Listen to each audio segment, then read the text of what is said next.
Hondo, second window from the corner. What? Hello. Welcome back to another episode of SWAT Episode 10, where Deacon still intends to retire. He was giving Hondo a few weeks before he leaves. Hondo has been hesitant to fill his roster, and the Deacon's departure will eventually force the issue. He couldn't continue borrowing from other teams indefinitely. In addition, new classes were about to begin. Deacon assisted with the classes. He was used to running SWAT Academy classes, so he demonstrated to Tan tonight what to do when it was his turn. Deacon wants Tan to take over the classes. It was a massive job. There were many obligations that came with it. Tan told Deacon that he needed to think about it. He has to think about it before he signs up. When they weren't talking about succession, SWAT was playing SWAT tag. They were given the opportunity to select the golden ticket from a bag at random, and whoever held onto the golden ticket for the longest period of time won backstage passes to a John Mayer show. Deacon's private security employment contributed to a reward. According to the guidelines, anyone who commits a minor infringement will lose their ticket. It also led to people tagging one another. Alfaro tagged Cabrera. Powell tagged Alfaro. Alfaro then tags Powell. These tickets were worth their weight in gold. There was only one thing that might destroy the mood. It was a spree murder. They were looking for a sniper with military precision. The sharpshooter killed 3 members of a group known as the Hammers. He also killed a lawyer who was known to defend local gangs. SWAT investigated a connection between the victims. It appears that they were involved in a murder case that was eventually dropped. Samantha Leonard was the victim. She was a nursing student who lived close to a rival stash house. The Hammers killed everyone inside the stash house, and one of the shots killed Samantha. The 3 Hammers employed Phil Stoller.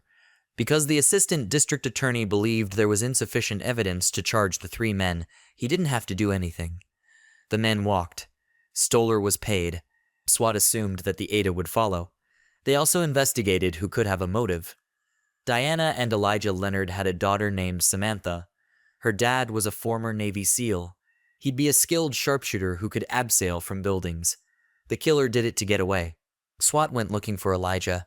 They found him at his ex-wife's home. He was assisting her with the wash basin, not their sniper. Perhaps he wasn't the only one. A sniper attempted to take out the ADA at the same time as Elijah was arrested. This 4th shooting was not like the other 3. It was less accurate. They also missed.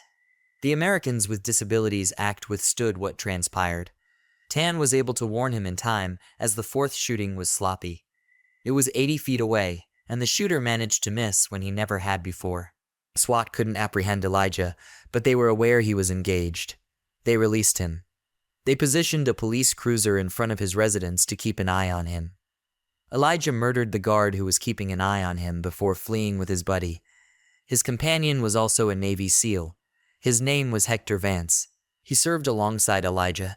He was also Samantha's godfather. They both sought vengeance for her murder. Hondo attempted to contact the Hammers. He attempted to warn them that highly competent murderers were hunting them. The head honcho refused to speak with or assist the police. The guy's name is Culliffe. He gave the order to strike the stash house.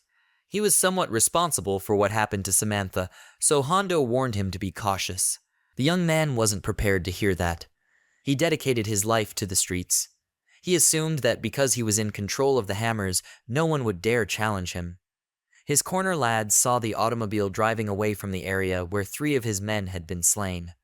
His spotters informed him that the automobile was on its way to his sister's home. It was all a trap. The revenge killers were targeting his sister in order to draw Culliffe out. The revenge killers targeted his sister. Culliffe went for it, and his guys were being picked off when SWAT arrived. SWAT apprehended the remaining Hammers. Vance was eliminated. They attempted to reason with Elijah.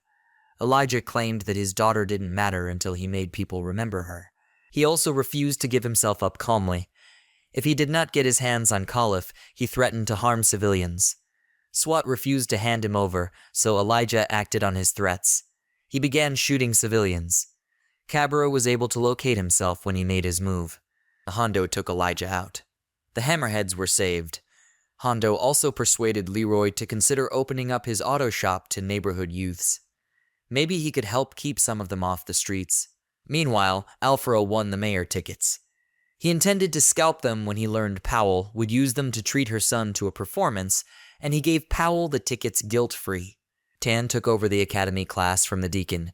He didn't believe he could accomplish it at first, and he subsequently shocked himself, but the Deacon didn't remain long enough to witness it. He is officially retired now. The end.